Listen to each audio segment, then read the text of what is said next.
जय हिंद दोस्तों, मेरा नाम है प्रिंस यादव। आज के इस वीडियो में आपका स्वागत है। पिछले वीडियो में हमने काफ़ी सारे देशों के बारे में बात कर चुके हैं। साउथ एशियन देशों के बारे में बात कर चुके हैं, साउथ ईस्ट एशियन देशों के बारे में बात कर चुके हैं। आज हम बात करने वाले हैं ईस्ट एशियन नेशंस के बारे में। ईस्ट एशियन नेशन में कितने देश हैं मैं बताता हूँ। 6 देश हैं। चाइना है, Mongolia, North Korea, south Korea, Japan and Taiwan. ये 6 देश के बारे में बिल्कुल भी एकदम डिटेल वीडियो होने वाला है। कोई दिक्कत नहीं, A to Z सारी चीज़ बताएंगे। और उससे पहले हमारे चैनल को सब्सक्राइब कीजिए। भैया जी आप काहे नहीं करते यार, सब्सक्राइब कर लो यार। कॉमेडी चैनल, अजीब अजीब चैनल सब्सक्राइब करके रखे हो। एजुकेशनल चैनल को आप सपोर्ट नहीं करते हो। आप स्टूडेंट हो ना हो कोई दिक्कत नहीं है। एजुकेशनल चैनल किसी का भी हो, हमारे चैनल को नहीं, सारे चैनल को सब्सक्राइब करिए। जानकारी बहुत ही ज़रूरी है, ठीक है। तो आज की वीडियो शुरू करते हैं। A to Z सारी जानकारी मिलेंगी। और पिछली वीडियो में हमने सारी कंट्री के बारे में A to Z जानकारी नहीं दिया, लेकिन अब से एक एक करके सब जानकारी मिलेगा। और आपको बता दें, मजाक मजाक में 204 देशों के बारे में बता देंगे, पता नहीं चलेगा। चैलेंज है, सब्सक्राइब करिए, देखिएगा। तो आज हम जानेंगे चाइना और ताइवान के बारे में। तो पहले हम चाइना को देख लेते हैं। चाइना अपनी बाउंड्रीज किन किन देशों से शेयर करती हैं। तो चाइना अपनी बाउंड्रीज कुल 14 देशों से शेयर करती हैं, जो कि है Russia, Mongolia, North Korea, Kazakhstan, Kyrgyzstan, Tajikistan, Afghanistan, Pakistan और India, Nepal, Bhutan, Myanmar, Laos, Vietnam. तो इन 14 देशों से रसिया अपने बाउंड्री को शेयर करती है। रसिया जो है इतनी बड़ी है कि यहाँ पे 5 टाइम जोन फॉलो होता है। रसिया वर्ल्ड की तीसरी सबसे बड़ी कंट्री है, जिसका एरिया है 97 लाख किलोमीटर स्क्वायर। तो सॉरी, रसिया नहीं, चाइना वर्ल्ड की तीसरी सबसे बड़ी कंट्री है, जिसका एरिया है 97 लाख किलोमीटर स्क्वायर। तो आज हम जानेंगे चाइना और ताइवान के बारे में। तो चाइना जो कि सन्यास सेन ने चीन को संगठित किया था। चीन बहुत सारी कठिनाइयों से जूझा हुआ एक देश है। चीन की 50% जो ज़मीन है पहाड़ों से भरी हुई है, और बहुत बड़ी बड़ी ख़तरनाक पहाड़ों से भरी हुई है, जिसके अगल बगल भी जाना बहुत ही मुश्किल है। तो 1921 तक काफ़ी कोशिशों के बाद सन्यास सेन ने चीन को संयुक्त बना दिया था। लेकिन फर्स्ट वर्ल्ड वॉर में चीन की इकोनॉमी गड़बड़ा गई, और दूसरे वर्ल्ड वॉर में जापान ने इसको चीन को धो दिया था। यहाँ पर 2 पार्टी थी, कम्युनिस्ट पार्टी और कॉमिंगटोंग पार्टी। कम्युनिस्ट पार्टी के लीडर माओ सेतुंग थे, कॉमिंगटोंग पार्टी के लीडर चियांग काई शेक थे। दोनों पार्टियों के बीच खूब सारी लड़ाइयाँ मार काट चल रही थी। इसी के बीच जापान ने मंचूरिया पर कब्जा कर लिया। ये मंचूरिया जो कि चाइना का एक पार्ट है।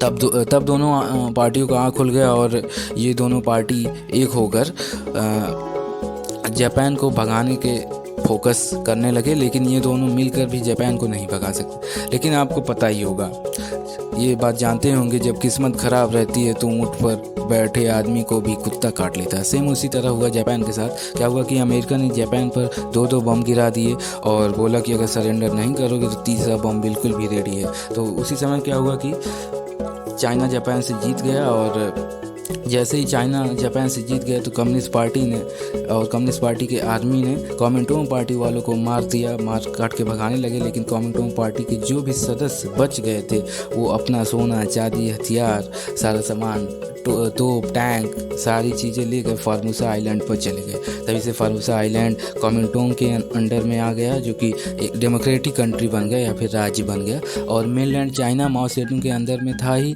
और यहाँ के लोग को पीपल्स ऑफ रिपब्लिक चाइना कहा जाता है, और कॉमिंटोंग वाले राज्य को रिपब्लिक ऑफ चाइना कहते हैं। लेकिन एक्चुअली में कॉमिंटोंग पार्टी ज़्यादा ही डेवलप था। लेकिन माओ सेतुंग के बाद, डेथ होने के बाद, माओ जेडोंग जब चाइना को लीड कर रहे थे, तो उन्होंने चाइना को बहुत ही अधिक डेवलपमेंट किया। इतना डेवलपमेंट किया जिसका कोई हद नहीं। उस समय ईयर 1910 में इंडस्ट्रियलाइजेशन रिवोल्यूशन अपने उफान पर था। नए नए मशीन्स आ गए थे, उनका डिमांड बहुत बढ़ गया था। जैसे कि TV, washing machine, cooler, fan, AC, ये सारी कंपनियां कहाँ की थी? Japan, England, south Korea, America की। जिसके कारण ये सब पागल हो गए थे, क्योंकि दिन भर काम करके भी इन कंपनियों ने सामानों का डिमांड नहीं पूरा कर पा रहे थे।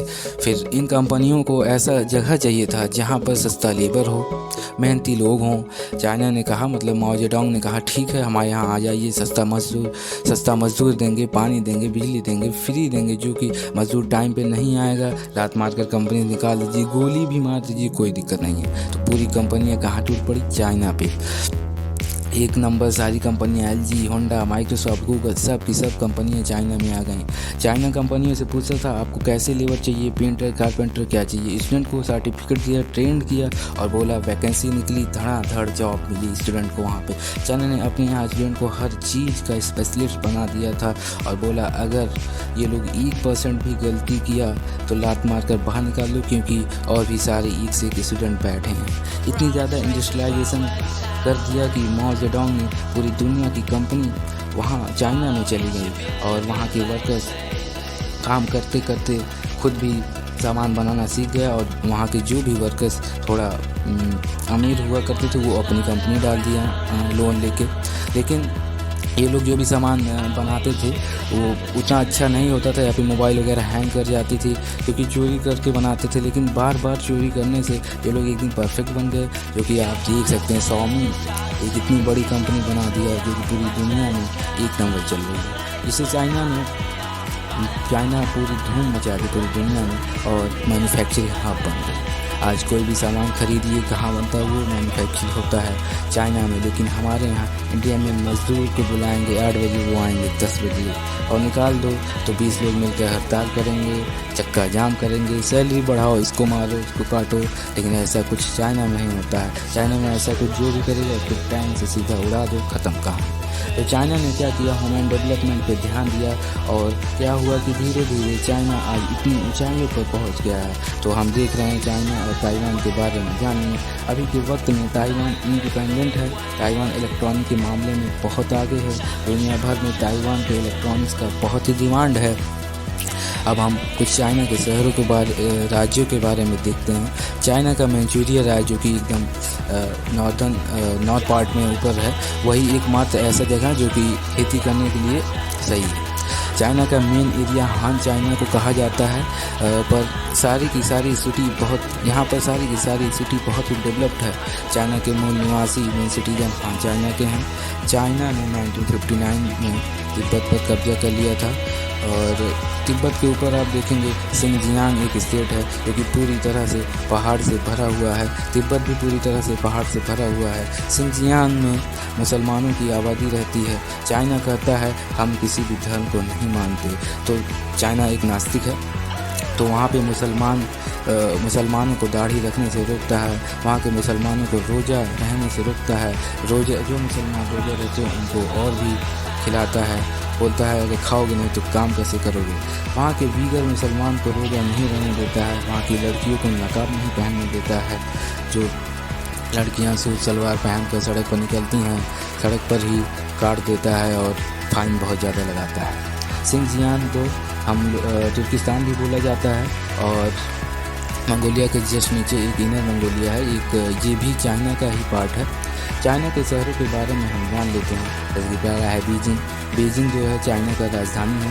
ये मंचूरिया और हान चाइना के बॉर्डर पर है। इसका पहले नाम हुआ करता था पीकिंग। बीजिंग जो है येलो सी के जस्ट बगल में है। शंघाई जो है चाइना का सबसे बड़ा शहर है। एशिया का सबसे ज़्यादा कपड़ों का मैन्युफैक्चरिंग शंघाई में होता है। इसको मैनचेस्टर ऑफ एशिया भी कहते हैं। शंघाई ईस्ट चाइना के बगल में, ईस्ट चाइना सी के बगल में। फिर आप देखेंगे शंघाई के जस्ट पीछे तो एक शहर वुहान है, जो कि आप जानते हैं कोरोना बाबा वाला शहर है। वुहान जो भी इलेक्ट्रॉनिक के मामले में बहुत ही आगे, इलेक्ट्रॉनिक के लिए बहुत फेमस है। यहाँ पर वर्ल्ड के एक से एक इलेक्ट्रॉनिक सॉफ्टवेयर इंजीनियर रहते हैं। उसके बाद हम देखते हैं हांगकांग और मकाऊ के बारे में। वुहान के जस्ट नीचे आप देखेंगे साउथ चाइना के बगल में तो हांगकांग और मकाऊ है। हांगकांग पर कब्जा पहले इंग्लैंड का हुआ करता था और मकाऊ पर पोर्चुगीज़ जो कि पुर्तगाल का कब्जा हुआ करता था। मकाऊ वर्ल्ड में कसिनो के लिए फेमस था। तो चाइना का कब्जा मकाऊ पर इन ईयर 2000 में हुआ था और हांगकांग को इंग्लैंड ने बहुत ही डेवलप किया था। लेकिन 1997 में चाइना ने इसको कैप्चर कर लिया। हांगकांग को इंग्लैंड ने इतना डेवलप किया था कि वर्ल्ड की सारी कंपनियों के ऑनर हांगकांग में ही रहते थे। हांगकांग को लेकर इंग्लैंड और चाइना के बीच एक समझौता हुआ जिसमें इंग्लैंड ने बोला कि अगले 50 ईयर्स तक चाइना हांगकांग में कोई भी चेंजमेंट नहीं करेगा। और आप देखेंगे तो साउथ चाइना सी में एक आइलैंड है जिसका नाम है हैनान आइलैंड में चाइना की नेवी फोर्सेस रहती हैं, वहाँ पे सारी चाइना की शिप्स वगैरह रहती हैं। तो ये था चाइना के बारे में। अगले वीडियो में हम बाकी के एशियन नेशन के बारे में देखेंगे। तो अभी के लिए धन्यवाद, जय हिंद।